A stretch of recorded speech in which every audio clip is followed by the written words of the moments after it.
Hey, what's up, ladies and gentlemen? In today's video, we're going to integrate a dragon into our footage. No way, dude. No way! Whoa! Oh! What was that? That was a dragon! Alright, so welcome to another epic Saturday tutorial. In today's tutorial, we're going to see something super exciting, super advanced. Oh wow, look there. And I'm going to take you through my workflow on how I actually achieved this entire shot. So without further ado, let's get started. Alright, so the first thing I've done is I shot this footage off a bridge on a highway, and I thought like the dragon should fly under the bridge and pass on the other side. Film something. In today's video, we're only going to take a look at how to do the first part where he flies under the bridge, but you have to kind of keep in mind what movement of camera you're going to use in order for your dragon or whatever to put it in your shot realistically.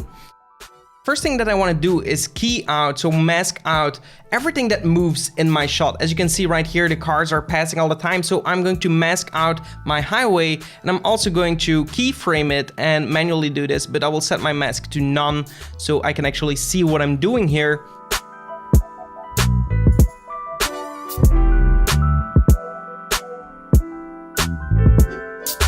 Alright, so once you're done with all of your masks, set them to subtract so you don't see what is actually moving.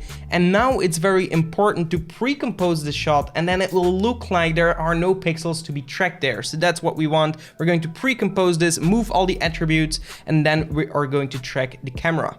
I'm going to click the advanced analysis here and let it analyze in the background.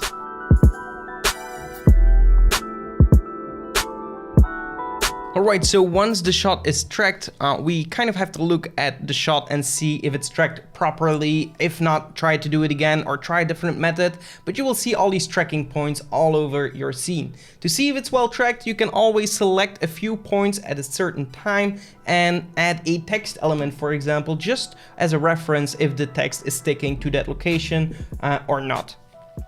Alright, so and as you can see, the text is tracked properly to my scene. Now we can uncheck all these masks, we can set them back to none so we actually see our footage again.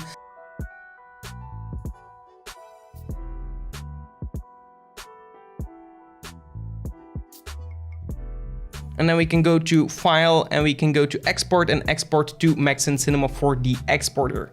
Click OK. And OK again. And before we continue with this tutorial, let's talk about today's video sponsor. And today's video sponsor is us. Unfortunately, my t-shirts were all dirty, so my CreatorGalaxy t-shirt is gone for now. But anyway, CreatorGalaxy.com is a one-stop shop for any digital tools if you are a digital content creator or a filmmaker or any kind of digital creative. So if you want to create epic videos and you want to save time, you can always visit CreatorGalaxy.com. We offer awesome templates, presets, packs, also a course on Premiere Pro, which is also super interesting if you're starting out as video editing or if you just want to freshen up your editing skills. So definitely go and check out CreatorGalaxy.com with the link in the description below and just discover their universe. It's pretty insane, even though I say it so myself because I'm pretty much a part of it, but I wouldn't be a part of it if I didn't believe in it. So going to leave you with that, let's continue with the tutorial. Then in Cinema 4D, we will open up this file. You will see that we have our track shot right here with the text integrated. We can actually delete the text later on, but for now, let's just take it as a reference of the positioning of where those trees were, because I kind of understand the length of the scene through putting that text into my shot. So I'm just going to leave it as it is there. And then I'm going to create a new background element just so I can see my footage. And in the color tab, I'm going to load my video as a texture. I'm going to right click on the material, set to animate, and then in the editor also check animate preview and then drag this material on the background. And now we can see our video playing in Cinema 4D. We can see the tracking and it's Okay, probably the tracking isn't perfect because we're not using an advanced tracker, but for this case, the text was staying in position. It also looks a little bit different in Cinema 4D because Cinema 4D has a little bit of issues with playing 23.976 FPS instead of 24. It's going to round it up to 24 frames per second. That's not a problem because afterwards in After Effects, we're going to fix all that. Anyway, I just want to tell you that it doesn't look perfectly tracked in Cinema 4D while it does in Adobe After Effects, so it doesn't matter that much. Then I'm going to import my 3D model, and I actually got a dragon 3D model from turbosquid.com. I found this dragon here and it already had the animation done. I'm not an animator, so that's a great plus, and it also looks really dope. So they have this FBX model that you can open up in Adobe After Effects, and this contains all the information such as textures, such as animation, and all these different things that are done maybe in another software. So this allows me to open up a model in Cinema 4D while this dragon was actually made in a different software like 3ds Max. Anyway, I got to open this file. It's animated amazingly. What I'm going to do now is group my dragon, call it dragon, and then I'm going to copy this and I'm just going to paste it in my other scene so we can work on it there further. So currently we still have to relink the textures, so we're going to do that first. I'm going to be using Octane render engine for Cinema 4D. I prefer that render engine by a ton because it's so fast, it's GPU accelerated, and also interacts realistically with lighting conditions, and it's just extremely fast. So I'm going to search for my textures here, and I'm going to import my color here for my color in the diffuse for my Octane, the roughness. I'm going to set it to a glossy material, and I'm going to also import my normals, my bump, my roughness, my specular, just by importing them as an image texture in my material. Then I'm going to open up my dragon and I'm going to right click unfold all just so I can see everything that's in that group, and I'm going to apply this material to the dragon body. So it already has a material. I'm just going to hover that on top of that material that's going to replace that material that was there before. And there we go. I'm going to create a new Octane material, and this is going to be for the eyes. I'm going to go to the emission tab here, and I'm going to actually import the eyes as an emission texture. Emission is just like a texture that illuminates light, and it's going to make it look like the eyes are a little bit glowy, and I kind of like the effect. So I found these eyes on Google, and I'm just going to import these as the lights. Also here, I'm going to copy that image into the diffuse layer. Then I'm going to jump into the node editor of Octane. So then in the live view monitor for Octane, the displacement here is a little bit too much. I'm going to set it to 1 or 2. Also play with the level of detail with the resolution in there. And we already have a sick looking dragon.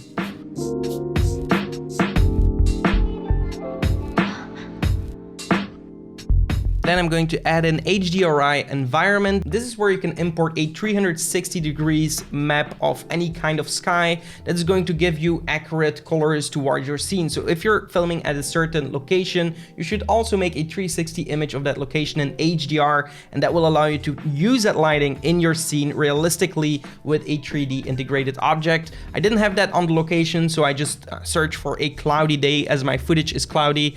Then it comes down to playing with all these settings a little bit. You can rotate the HDRI environment if you want the sky to come from the top or the bottom or the side. Just play with the lighting conditions a little bit and just try to match the lighting of your entire scene to match the dragon as well. Try to match the colors. That's basically what you want to do. Look at reference from Game of Thrones or just productions that already proved that they can make a realistic looking dragon because dragons aren't real, or look at like crocodiles as a reference because they have some kind of similar skin, and just try to match it as good as possible. That's where 3D artists shine if they are using a lot of reference, because it's quite hard to imagine something that doesn't exist. Or does it? Who knows? Maybe dragons exist somewhere and we're just not being told. Also in the Octane settings, I'm going to check alpha channel and uncheck keep environment. That way we have a transparent background when we import it in Adobe After Effects and we can use it on top of our footage. Then for the text, I'm going to be using this as a reference. So I'm first going to move my dragon towards the text, and then I'm going to scale it based on the distance of where the text was in my shot. So I'm going to kind of imagine how big my dragon would be. And there we go. That looks all right. And then I'm going to click again on my dragon and I'm going to group it again. I'm going to put it in a null object, so I'm going to be animating that entire null object as my dragon. But as my dragon is already animated, I don't want to animate double on that. So I just want to create a new null object, animate that null object to go from left to right, for example, while my dragon here is animating, and it's just going to follow that kind of null object. But if I would do this on my dragon, all the keyframes would get kind of crazy. So this is just an easy trick if you want to work with already animated objects and you just want to quickly animate them. On top of that, just group them and animate the group. So then put it in the far distance. I'm going to create keyframes for all X, Y, and Z and rotation keyframes at the beginning of my timeline. And then at the end or towards the end, I'm just going to move the dragon closer to the camera and even pass the camera and bring it down and rotate a little bit for variation. I'm also going to dive into the graph editor. Here is where I can tweak all the little details about animation, make it come in smoother and come to a slow stop or just ramp up very quickly, and just making everything just match together. So if you make a movement from left to right, is it going to be a linear movement or is it going to speed up, go fast, and then go slow again? These are things you want to think about. How is a dragon going to interact when it's coming from all the way above? It's going to stay rather high, and then once it decides to go under that bridge, it's going to ram down quickly and then pass it. Great reference for dragons is actually just looking at birds and how do they interact with their wings. Okay, so once you're done with the graph editor and you're satisfied with your entire animation, we can now look at exporting this entire scene into Adobe After Effects to finalize it. So I'm going to set my renderer to Octane Renderer and I'm going to save it to a specific location in a TIFF file format. And I'm also going to change my bits to 16 bits per channel. Also check alpha channel, so we definitely don't have a background, and then full HD all frames, and then just hit render. Let the entire dragon render. All right, so once it's done rendering, we're going to jump back into Adobe After Effects. So you export it as an image sequence. We're going to click on the first one. Make sure that you check on import as image sequence, and then it's going to import right here, straight and matte, click OK, and then right click, very important, go to interpret footage, and we're going to see right here that it's assume this frame rate 30 FPS, which I know for a fact is not true. Assume this frame rate and change that to the frame rate you are using in your scene, and then import your footage into your shot. So it's literally that easy. Okay, a lot of people hate me probably right now. It's not that easy. So we have the RSMB plugin that I'm going to be adding to my dragon. This is a fake motion blur provider. It's a really strong and powerful plugin that just fakes the motion blur as your hand, for example, moves the camera. It's not super sharp, so this is the plugin for that. And then I'm also going to add a noise and grain effect, and I'm going to add match grain. So this is a very important step if you want to make 3D look realistic. We want to kind of crapitize our 3D model. Then I'm also going to add the curves, the exposure, the tint effect, play around with all these settings to kind of match my colors with the background. So once you're satisfied with your colors and all of your settings, this is what we have. An awesome dragon flying under a bridge. Alright, so that's it for this video tutorial. I hope you enjoyed it. If you did, give this video a like. Also be sure to subscribe to the channel for more, and definitely hit the notification bell to stay notified when we upload new videos. Also be sure to check out our website, CreatorGalaxy.com. We have a lot of awesome stuff to offer for you guys, and I hope to see you in the next one. And until next time, create epic videos.